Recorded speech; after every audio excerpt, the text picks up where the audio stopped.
તો વાત વડોદરાની કે જ્યાં સાવલીના ધારાસભ્ય કેતન ઇનામદારની ઉમેદવારોની ચેતવણી જીત્યા પછી કામ નહીં કરે તો રાજીનામું લેવાશે। કેતન ઇનામદારે કહ્યું કે કામ નહીં કરે તેના કાન પકડીશ। સાવલી નગરપાલિકાની ચૂંટણી પૂર્વ ધારાસભ્ય કેતન ઇનામદારના આકરા તેવર જોવા મળ્યા।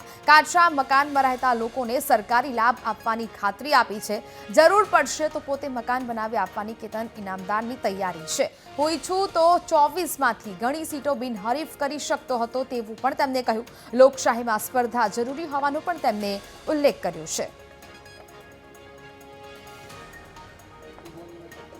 કે અત્યારે મને ખબર છે કે ગામમાં પાણીનો પ્રશ્ન બધી બહુ જગ્યા પર છે, પણ આપણી જોડે અત્યારે વૈકલ્પિક જગ્યા બહુ ઓછી છે અને અમુક જગ્યા પર પાણીનું કદાચ સોલ્યુશન લાવવા જઈએ તો થોડું જોખમ છે, એટલે જોખમ આપણે નથી લેતા। પણ નગરપાલિકાના વહીવટમાં આ વખતે જે ઉમેદવારો મૂક્યા છે એ પણ ઉમેદવાર પણ વ્યવસ્થિત છે, સારા છે, તમારા વચ્ચેના છે અને ઉમેદવાર એની જવાબદારી સ્વીકારીને કામ કરશે એવું હું તમને 100% ખાતરી આપું છું।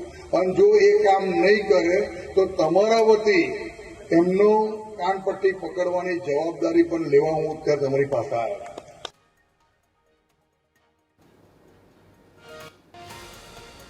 તો જ પ્રકારે હવે આ ચેતવણી આપવામાં આવી છે કે જો જીત્યા પછી કામ નહીં થાય તો કાન પકડીશ અને રાજીનામું લઈ લઈશ, એટલે કામ કરવા પડશે તે પ્રકારેનું નિવેદન કેતન ઇનામદાર દ્વારા આપવામાં આવ્યું છે। તો સાવલીના ધારાસભ્ય કેતન ઇનામદાર આપણી સાથે ફોન લાઈન પર જોડાયા છે। કેતનભાઈ, સ્વાગત છે વીટીવી ન્યૂઝમાં। હવે જે ચેતવણી આપના દ્વારા આપવામાં આવી છે કે જીત્યા પછી કામ નહીં થાય તો રાજીનામું લેવાશે, દર વખતે ઉમેદવારો ઊભા તો રહે છે ચૂંટણીમાં અને પછી એક વખત ચૂંટણી જીત્યા પછી લોકોની તરફ જોતા નથી ને આ દ્રશ્યો આપણે અનેક જગ્યાએ અનેકવાર જોઈ ચૂક્યા છે। આ વખતે આ ચેતવણી કામ આવશે કેતનભાઈ?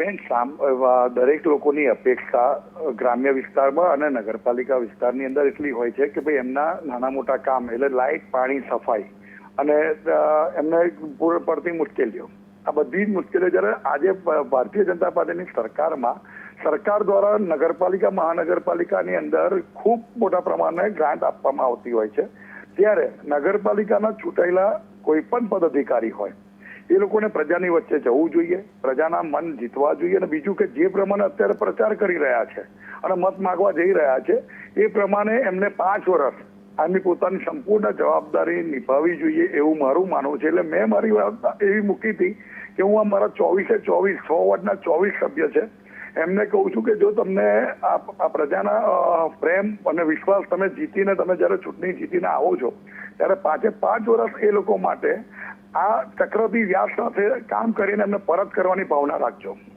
બિલકુલ કેતનભાઈ, જાહેર મંચ પરથી આ પ્રકારની ચેતવણી અને નિવેદન તમે આપ્યું છે કે રાજીનામું લઈ લઈશ જો જીત્યા પછી તમે કામ નહીં કરો તો, આ નિવેદન કેમ આપવું પડ્યું? શું પહેલા લોકોના કામ નથી થયા આ નગરપાલિકામાં? તરીકે ગામના નાગરિક તરીકે, વિસ્તારના ધારાસભ્ય તરીકે જ્યારે પ્રજા આપણી સાથે રહે છે, હું પ્રજામાં જ આવું છું, પ્રજાની અંદર ભારતીય જનતા પાર્ટીની સરકાર પર આટલો ભરોસો હોય અને જ્યારે એ લોકો એમનો વિશ્વાસ તોડે તો એ પછી એ પદ ને લાયક નથી અને એમને સ્વૈચ્છિક એમને પ્રેમથી એમને પોતાની બે જવાબદારી નથી નિભાવી શકતા તો એમને રાજીનામું આપી દેવું જોઈએ બેન।